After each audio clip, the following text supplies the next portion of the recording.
하나님의 말씀 마태복음 6장 12절에서 15절 말씀 읽겠습니다. 마태복음 6장 12절입니다. 우리가 우리에게 죄 지은 자를 사하여 준 것 같이 우리 죄를 사하여 주옵시고 우리를 시험에 들게 하지 마옵시고 다만 악에서 구하옵소서. 나라와 권세와 영광이 아버지께 영원히 있사옵나이다. 아멘. 너희가 사람의 과실을 용서하면 너희 천부께서도 너희 과실을 용서하시려니와 너희가 사람의 과실을 용서하지 아니하면 너희 아버지께서도 너희 과실을 용서하지 아니하시리라. 아멘. 오늘 여기 주기도문에서 다섯째 간구 조금 더 살펴보면 좋겠습니다. 우리가 우리에게 죄 지은 자를 사하여 준 것 같이 우리 죄를 사하여 주옵소서. 여기 지난 2시간 동안 살펴보았습니다. 우리가 하나님께 모두 다 빚진 자다 했습니다. 순종의 의무의 빚을 졌고 또 그 순종을 다 하지 못한 형벌의 빚을 졌다. 하나님께 빚을 갚을 것이 많이 있는 것을 우리의 죄에 대해서 생각해 보았습니다. 그러나 하나님께는 우리의 그 모든 죄보다 더 풍성한 긍휼과 사유하심이 있기 때문에 누구든지 자기 죄를 고백하며 아버지께 나아와서 죄사함을 구하면 하나님께서 용서해 주신다 약속하셨습니다. 이미 우리가 모든 죄를 그래서 믿음으로 하늘 재판장께는 사함을 받았지만 사랑하시는 아버지께 우리가 또 날마다 사함받기를 원합니다. 우리의 날마다 짓는 죄가 있기 때문에 우리를 사랑하시는 아버지와 우리의 관계가 더 날마다 자라나기를 바라면서 우리가 더 거룩을 이루어 나가기를 바라면서 우리의 죄를 사하여 주옵소서 이렇게 기도하라. 우리 예수님께서 가르쳐 주신 대로 우리가 기도하기를 바랍니다. 근데 오늘은 그 말씀 중에서 우리가 우리에게 죄 지은 자들을 사하여 준 것 같이 그 말씀이 여기 예수님께서 가르쳐 주신 기도에 붙어 있죠. 그것을 좀 더 생각해 보고자 합니다. 먼저는 이것이 우리에게 암시하는 것은 우리에게 주시는 말씀은 사죄하라. 우리에게도 그렇게 명령하시는 것을 알 수가 있습니다. 모든 죄는 궁극적으로 하나님께 범하는 것입니다. 하나님의 공의에 대적하는 것이죠. 하나님께서 사랑하라 그렇게 우리에게 사랑하라 명령하셨는데 우리가 그렇지 않다면 서로 죄를 짓는다면 그것이 단순히 사람에게만 죄가 아니라 하나님께 죄입니다. 시편 51편 4절 말씀을 보면 다윗이 밧세바를 범하고 나서 하나님께 죄를 고백하면서 이렇게 얘기하죠. 내가 주께만 범죄하여 주의 목전에 악을 행하였사오니. 그러나 하나님께만 죄를 범한 것이 아니라 우리가 잘 알듯이 우리의 대부분의 죄는 사람 사이에서 죄를 짓는 것입니다. 그래서 하나님께 용서를 구할 뿐만 아니라 사람에게도 용서를 구해야 되는 것이고 또 필요하면 그 죄값을 우리가 치러야 되는 것이죠.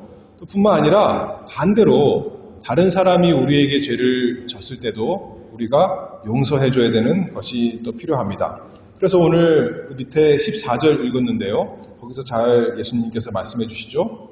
마태복음 6장 14절에 보면 너희가 사람의 과실을 용서하면 너희 천부께서도 너희 과실을 용서하시려니와 너희가 사람의 과실을 용서하지 아니하면 너희 아버지께서도 너희 과실을 용서하지 아니하시리라. 근데 우리가 아버지께 나아가서 용서를 구할 때 예수님 하시는 말씀 보니까 마치 조건부처럼 그렇게 말씀하십니다. 우리가 다른 사람을 용서하면 아버지도 우리를 용서해 주시고 우리가 용서하지 않으면 아버지가 용서하지 않으신다. 이런 식으로 예수님께서 말씀하시죠. 그래서 이걸 좀 생각해 보고자 하는 겁니다. 하나님께서 사람에게 주신 그 명령, 사랑입니다. 최고의 명령이 서로 사랑하라 하신 말씀인데 하나님께서 우리에게 율법을 주시고 율법대로 심판하시는 재판장, 의로우신 재판장으로서만 아니라 아버지신데, 우리의 하늘 아버지신데 사랑하시는 그 자녀들이 서로 사랑하기를 원하시는 거죠. 그렇죠? 누가 옳고 누가 그르고, 그래서 그것을 따지는 것, 그것이 문제가 아니라 좀 잘못했어도 조금 손해를 봐도 서로 사랑하기를 하나님께서 자녀들이 그렇게 되기를 원하시기 때문에 이런 말씀을 하시는 건 아니겠습니까? 에베소서 4장 2절 말씀을 보면 모든 겸손과 온유로 하고 오래 참음으로 사랑 가운데서 서로 용납하고.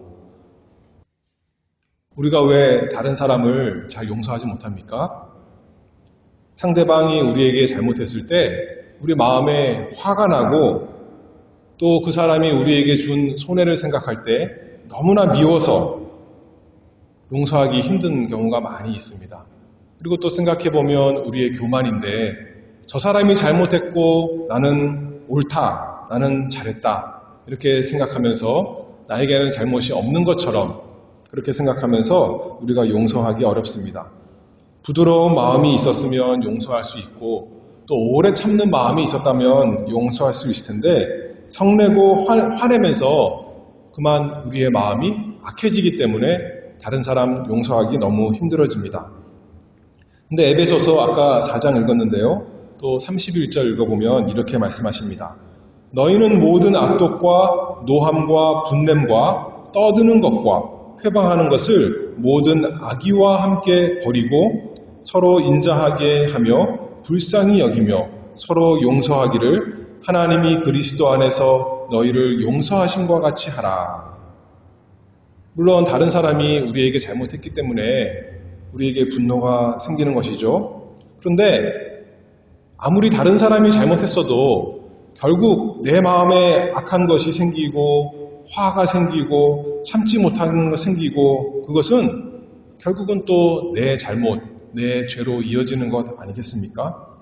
하나님께서 우리에게 사랑하라 명령하셨는데 사랑하지 못한다면 그것이 원인이 어디 있든지 간에 결국 내가 사랑하지 못하고 화내고 내 속에 악한 마음 그런 것이 나온다면 하나님 명령에 불순종하는 또 우리의 죄가 됩니다. 그래서 하나님께서 우리에게 명령하시죠. 그런 우리를 아시기 때문에 너희는 서로 사랑하고 서로 용서하라, 용납하라 그렇게 말씀하십니다.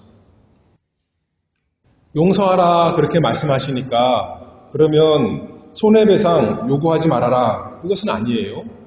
우리에게 빚을 많이 진 사람 그 빚 다 갚아줘라, 탕감해줘라 그것도 말씀하시는 것도 아닙니다.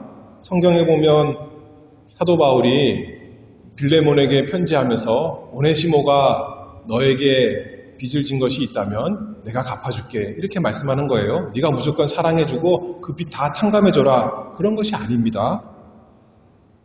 우리가 또 상대방에게 손해를 받았을 때 사회에 법이 있으니까 그 공정한 법을 따라서 배상을 받을 수도 있습니다. 또한 형벌을 주지 말라는 것도 아니에요. 하나님께서도 우리 죄를 사하시지만 우리를 돌이키시기 위해서 우리를 겸손하게 만드시기 위해서 우리에게 징계하실 때도 많이 있습니다. 하나님께서 다윗의 죄 단번에 다 용서해 주셨지만 다윗에게 징계하신 것 우리가 역사를 통해 알 수가 있죠. 또 특별히 이 공적인 죄라면 그것을 그냥 무시하고 넘어갈 수가 없습니다. 교회에서도 7일을 통해서 그 죄를 깨닫게 하고 교회의 순결함을 위해서 그 죄를 다루어야 됩니다. 그리고 그 사람이 회개하도록 그 죄를 다뤄야 되는 거죠. 그냥 용서해 주는 것, 그 죄가 없는 것처럼 생각하는 것이 문제가 아니라 그 사람의 육신적인 것이 문제가 아니라 영혼을 위해서 오히려 그 문제를 다뤄야 되고 치료해야 됩니다.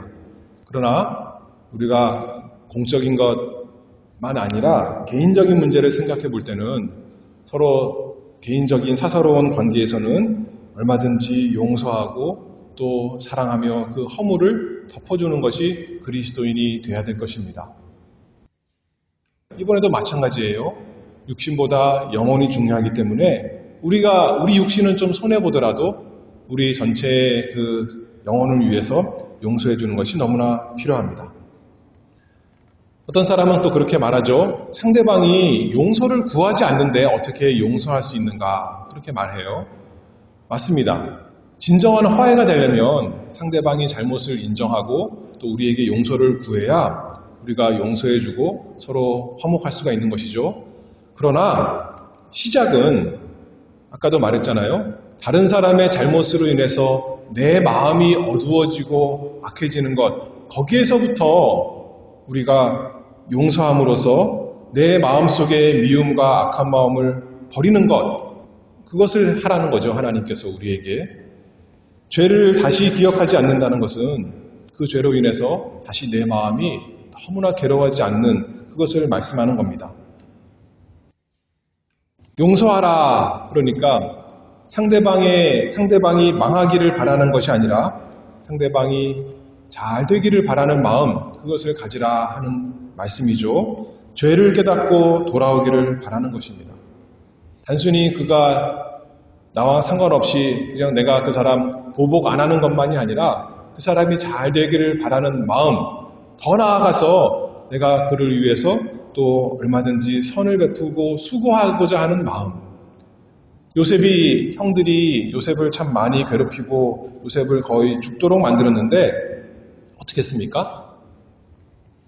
단순히 형들에게 보복하지 않은 것만이 아니라 단지 형들이 잘 되기를 바라는 마음만 있어준 것이 아니라 실질적으로 그 형들을 구원한 것이 요셉의 용서요, 사랑입니다.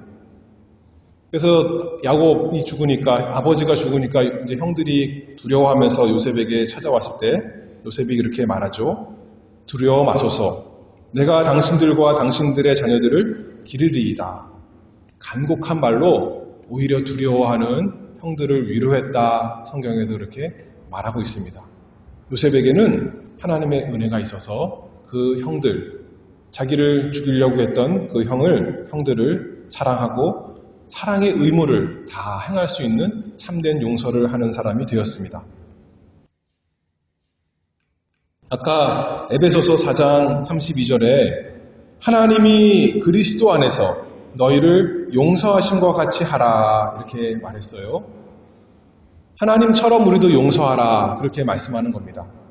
그런데 하나님의 용서와 우리의 용서는 본질적으로는 같을 수가 없어요. 그렇죠? 하나님은 높으신 왕으로서 그 종들에게 최고의 권위를 행사하면서 용서하시는 거죠. 그 마태복음 18장에 그 얘기가 잘 나오잖아요. 일반 달란트 빚진 자 그 비유를 보면 왕이 갚을 것이 없는 그 종에게 용서해 주는 겁니다. 그런데 우리는 어떤 용서를 하는 거냐면 서로 비슷한 처지에 있는 사람끼리 서로 죄 짓는 그 우리 동료 사이에서 용서하는 것이죠. 하나님의 용서는 영원한 형벌에서 그 죄인을 자유롭게 하고 그에게 모든 생명과 영원한 생명과 복과 은혜를 내려주시는 것이 하나님의 용서입니다. 그러나 우리의 용서는 그런 것이 아니라 다만 우리에게 범한 그 100데나리온 빚진 것, 그냥 사소한 빚진 것, 그 정도 용서해 주는 것이고 우리가 우리의 분에 못 이겨서 우리의 죄 가운데 또 화내는 것, 그것을 거두고 상대에게 복을 주지는 못하고 복을 빌어주는 정도, 그 정도 하는 것이 우리의 용서입니다. 하나님의 용서는 완전하고 무한하지만 우리는 부분적이고 제한적이고 일시적인 그런 용서하는 것입니다. 근본적으로 달라요. 그러나 하나님과 같이 우리도 용서하라 말씀하신 거 보면 하나님처럼 우리도 진심으로 용서하라는 말씀이죠. 겉으로 보기에만 그냥 내가 그 사람에게 나쁜 말 하지 않는 그 정도 수준이 아니라 마음에서 우러나는 그 용서를 해라 그렇게 말씀하는 겁니다. 잠깐 참아주고 다음에 두고 보자 이것이 아니라 참으로 완전히 용서해줘라 그런 말씀으로 하나님이 그리스도 안에서 너희를 용서하심과 같이 하라 그렇게 말씀하고 있습니다. 성경에 보면 창세기에 아까 야곱의 그 아들들 얘기했는데 야곱이 어땠냐면 야곱이 형 에서를 속여서 장자의 권리를 빼앗을 때 에서가 야곱을 용서할 수 있었을까요? 창세기 27장 41절에 보면 그 아비가 야곱에게 축복한 그 축복을 인하여 에서가 야곱을 미워하여 심중에 이르기를 아버지를 곡할 때가 가까웠은즉 내가 내 아우 야곱을 죽이리라. 동생 미워서 죽이고자 했던 거예요. 이것이 우리 본성, 자연스러운 모습입니다. 용서하기 위해서는 그래서 자연적인 것으로는 될 수가 없습니다. 자연적인 것 이상의 것, 우리가 그것을 뭐라 그러냐면 은혜라고 말합니다. 은혜. 아까 에베소서 4장 32절에 하나님이 그리스도 안에서 너희를 용서하심과 같이 하라 이렇게 말씀했습니다. 하나님께서도 의로우신 재판장이시기 때문에 우리를 용서하시기 위해서는 그리스도 안에서 예수 그리스도의 속죄를 인하여 예수님께서 대신 우리 죄의 값을 다 갚으셨기 때문에 우리를 용서할 수 있었던 것이죠. 우리도 하나님처럼 용서하려면 우리 자신의 가진 것으로는 할 수 없지만 그리스도 안에서 예수 그리스도께서 우리를 사랑하신 그 사랑을 인하여 그 능력을 인하여 우리도 은혜 가운데 용서할 수가 있는 것이죠. 우리가 우리에게 죄 지은 자를 사하여 준 것 같이 우리 죄를 사하여 주옵소서. 예수님의 은혜가 있다면 그리스도 안에 있다면 하나님께서 그리스도 안에서 우리를 용서하신 것 같이 우리도 용서하라 명령하시고 우리가 그렇게 되기를 바랍니다. 그래서 이게 우리가 우리에게 죄 지은 자를 사하여 준 것 같이 우리 죄를 사하여 주옵소서라고 할 때는 하나님께서 우리에게 용서하라 명령하신 것 생각나게 하는 말씀입니다. 그것을 생각하며 기도하라는 것이죠. 또 두 번째로 우리가 사죄의 격려를 받습니다. 조건부로 보이지만 그래서 마치 우리가 용서하면 하나님께서 우리에게 용서해 주시고 우리가 용서하지 않으면 용서하지 않으시는 것처럼 마치 우리의 공로를 따라서 하나님께서 은혜를 베풀어 주시고 복 주시는 것처럼 생각하지만 잘 생각해 보면 그럴 수가 없는 것입니다. 문자 그대로 우리가 우리에게 죄 지은 자를 사하여 준 것 같이 우리가 그런 것처럼 하나님도 우리에게 용서해 주세요. 그런다면 우리가 용서해 준 것만큼 하나님도 우리에게 죄를 용서해 주세요. 그러면 어느 누가 그 죄를 다 사함할 수 있겠습니까? 우리가 설사 죄를 용서해 준다 하더라도 그건 조금 용서해 주는 건데 그러면 그 정도로 하나님께서 우리를 용서해 주시는 거라면 우리는 진정한 용서를 받을 수가 없는 것이죠. 사람들은 우리에게 조금 잘못했지만 우리는 하나님께 엄청난 죄를 지었는데 우리가 용서해 준 것 같이 하나님이 용서해 주시면 어떻게 우리가 죄사함을 받겠습니까? 우리는 영원히 죄값을 용서받을 길이 없는 것입니다. 그래서 그런 뜻이 아니라는 거죠. 은혜는커녕 하나님의 진노를 더할 수밖에 없는 뻔뻔하고 교만한 그런 태도겠죠. 그 의미가.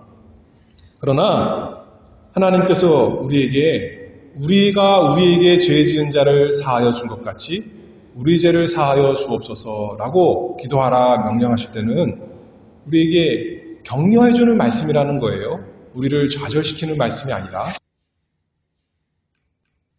그래서 어떻게 격려를 주냐면 생각해 보니까 우리에게 다른 사람들을 용서해 주라 하나님께서 명령하신 거 보니까 어떤 것을 알 수 있냐면 그 명령을 하신 하나님도 우리를 용서해 주시겠구나 그것을 알 수 있는 거죠. 하나님이 용서하시지 않는다면 우리에게 어떻게 용서하라 명령하시겠습니까? 근데 우리에게 용서하라 명령하신 걸 보니까 하나님이 우리 죄를 용서해 주시겠구나 우리가 격려를 얻고 하나님께 나아가 사죄를 구합니다. 또 생각해 볼 수 있는 것은 하나님께서 우리가 용서할 수 있도록 우리에게 은혜를 주신다면, 그렇죠? 우리 스스로 용서할 수 없는데 우리가 용서하는 것 생각해 본다면 하나님께서 나에게 이 은혜를 주셨구나. 그러니 하나님도 나를 용서하시겠구나. 얼마든지 용서하실 수 있겠구나. 우리가 생각해 볼 수가 있는 것이죠. 또 스스로는 우리가 너무나 마음이 좁고 완악해서 우리가 용서할 수 없는 사람이 용서한다면 그 내 자신의 모습을 생각해 본다면 너무나 선하시고 인자하시고 긍휼이 무한하신 하나님 아버지께서는 얼마나 우리보다 쉽게 용서해 줄 수 있겠는가, 그것을 그 은혜를 생각해 보는 것이죠. 그러므로 우리가 하나님께 나아가서 용서를 구하라, 그런 말씀입니다. 우리가 용서를 비는데 격려를 얻는 것이죠. 그리고 마지막으로 또 우리가 참으로 용서한다면 우리 속에 하나님의 구원의 은혜가 있다는 증표입니다. 다시 말해서 이미 우리가 법적으로는 하늘 재판장이신 하나님께 용서를 받은 하나님의 자녀, 하나님이 우리 아버지가 주신다는 거예요. 그러니 담대하게 하나님께 나아가서 너희가 용서를 구하라, 그렇게 말씀하는 거죠. 하나님께서 우리를 우리 욕심 가운데 내버려 두시지 않는 증거요, 우리 가운데 성령께서 계시는 증거요, 그러니 우리 가운데 사랑이 있고 인내가 있고 자비가 있고 용서가 나오는 것 아니겠습니까? 그것이 설사 조그만 것이 할지라도, 그러니 그 은혜를 힘입어서 하나님께 나아가 기도하면 하나님이 용서해 주시리라 우리가 믿는 것입니다. 그리고 기도하는 것이죠. 우리가 우리에게 죄 지은 자를 사하여 준 것 같이 우리 죄를 사하여 주옵소서. 하나님께서 내 죄를, 우리 죄를 반드시 용서해 주실 것, 눈과 같이 깨끗이 씻어 주실 것 내가 참으로 믿습니다. 마태복음 18장 거기에 예수님께서 알려주신 1만 달란트 빚진 자 비유에서 보면, 그 이야기를 가만히 생각해 보면 그 왕이, 주인이 이 사람이 다른 사람에게 100데나리온 탕감해 준 것, 사해 준 것, 그것을 보고 아, 잘했구나, 그러니 내가 너에게 1만 달란트 다 용서해 줄게, 그렇게 한 것이 아니죠. 그 이야기의 순서가 어떻습니까? 그 1만 달란트 빚진 사람이 갚을 것이 없을 때 왕께서, 주인께서 긍휼히 여기면서 다 용서해 주는 겁니다. 다 탕감해 주는 겁니다. 그러니 우리도 마찬가지죠. 그 은혜를 안다면, 참으로 하나님 아버지께 용서함을 받았다면, 우리에게 그 은혜가 있다면 우리도 마땅히 우리에게 빚진 자, 우리에게 죄 지은 사람들 얼마든지 용서해줘라, 그 말씀 아니겠습니까? 우리에게 이 모든 은혜가 날마다 풍성하기를 바랍니다. 이것을 잊어버릴 때는, 누가 나에게 잘못해서 내 마음속에 악한 것이 나오고 미운 것이 나오고 너무나 괴로운 것이 나올 때는 우리가 하나님께 날마다 나아가서 어떤 죄를 사함받았는가 생각해 보기를 바랍니다.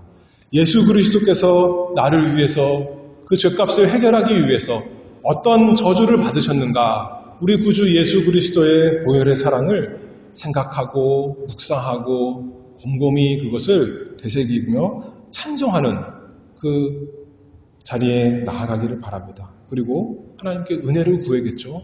날마다 어떤 은혜를 구합니까? 하나님, 저에게 사죄의 은혜를 주시옵소서.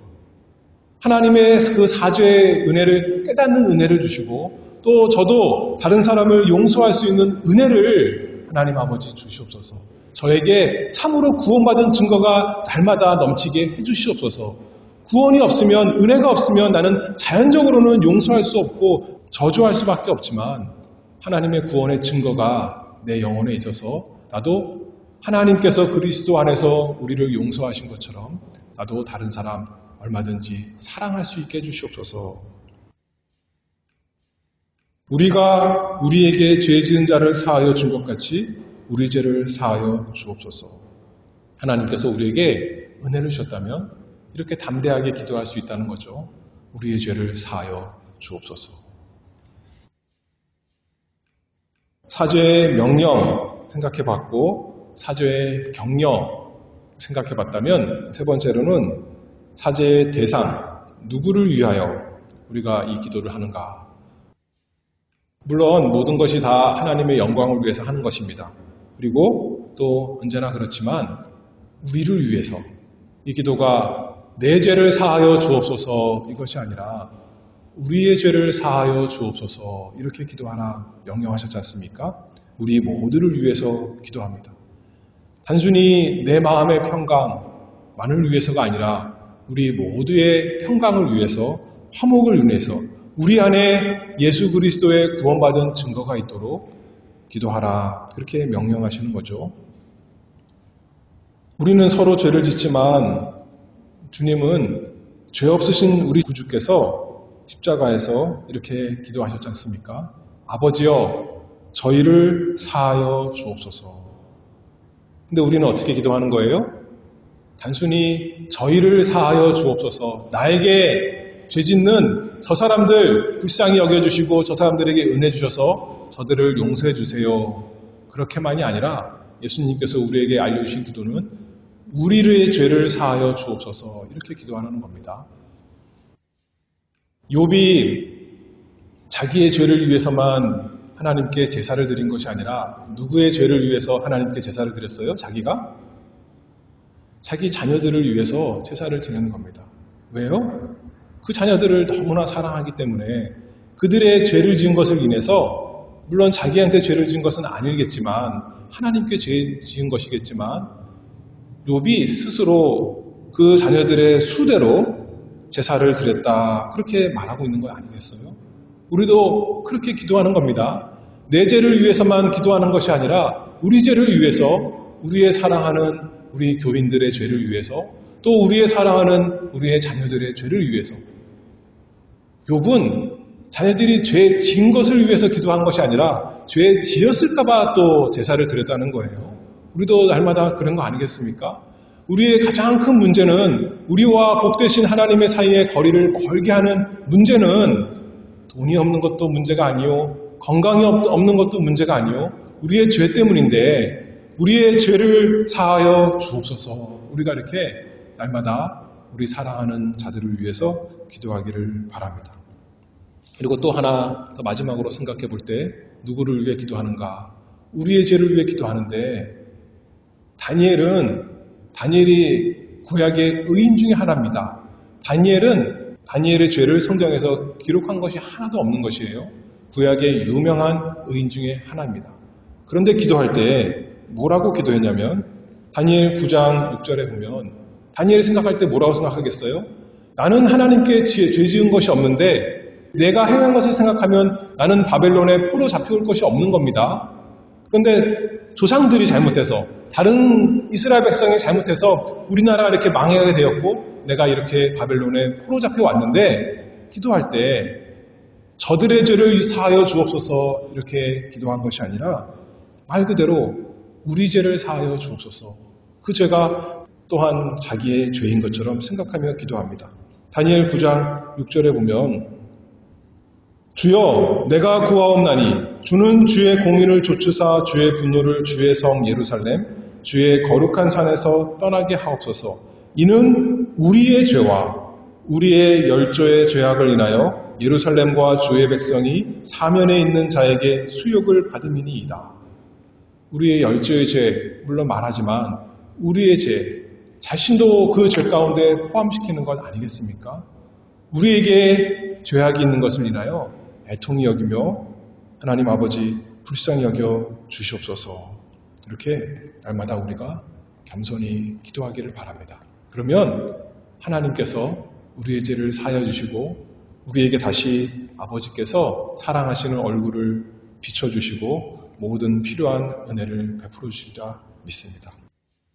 그래서 이 아침에도 우리가 예수님께서 알려주신 대로 우리가 우리에게 죄 지은 자를 사하여 준 것 같이 우리 죄를 사하여 주옵소서 기도하는 우리 모두가 되기를 바랍니다. 기도하겠습니다. 하늘에 계신 우리 하나님 아버지시여, 이 땅에 사는 우리에게 참으로 더러운 죄가 많이 있습니다. 그러나 주님께서 주님의 크신 은혜의 풍성함을 따라서 우리 주 예수 그리스도의 보혈의 공로로 말미암아 구속과 제사함을 간구하라 명령하시고 가르치시고 권고하셨사오니 주여 우리의 죄를 사하여 주옵소서. 아버지께서 저희에게 주신 사죄와 구원의 증거가 우리가 다른 사람을 용서하고 사랑하는 것으로 날마다 나타나게 하시고 그것을 힘입어 더욱 간구하게 하시옵소서. 우리 죄를 사하여 주옵소서. 우리를 서로 멀어지게 하는 우리의 죄와 아버지와의 자녀된 우리와 사랑하시는 아버지를 멀어지게 하는 우리의 모든 죄를 용서하시고 깨끗하게 씻어주시옵소서. 우리가 깨끗한 마음으로 그래서 서로 사랑하며 날마다 아버지를 사랑하는 자녀로 우리가 자라날 수 있도록 저희에게 은혜를 베풀어 주시기를 간절히 바라오며 예수 그리스도의 이름으로 기도하옵나이다. 아멘.